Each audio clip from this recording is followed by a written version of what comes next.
விமான பயணங்களின் போது வழக்கமாக பின்பற்றப்படும் 2 நடைமுறைகளில் மாற்றங்களை கொண்டுவர மத்திய அரசு திட்டமிட்டுள்ளது. இது தொடர்பான விவரங்களை பார்க்கலாம். விமான பயணம் மேற்கொள்ளும் பயணிகளின் உடைமைகள் விமான நிலையத்தில் பல்வேறு சோதனைக்கு உட்படுத்தப்படுவது வழக்கம். அவ்வாறு பயணிக்கும் போது சுமார் 7 கிலோ வரையிலான எடை கொண்ட லக்கேஜை உடன் எடுத்துச் செல்ல முடியும். அதற்கு மேலான எடை கொண்ட பொருட்களை தனியாக கார்கோவில் மட்டுமே எடுத்துச் செல்ல முடியும்.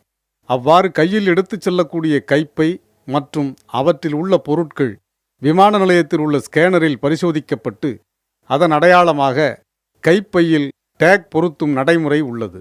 இந்த நடைமுறையை கைவிட மத்திய அரசு தற்போது முடிவு செய்துள்ளது.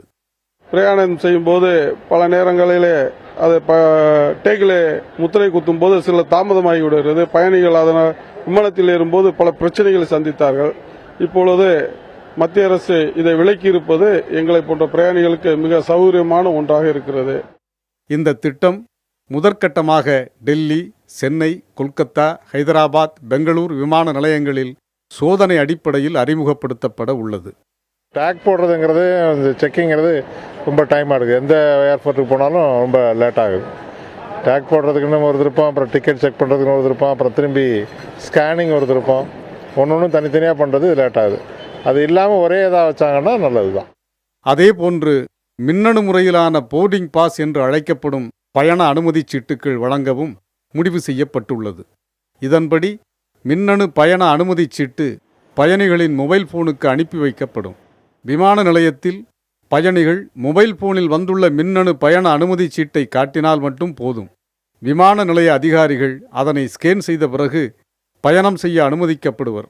இந்த 2 புதிய வசதிகளும் தேர்ந்தெடுக்கப்பட்ட விமான நிலையங்களில் ஓரிரு மாதங்களில் செயல்படுத்தப்பட உள்ளது.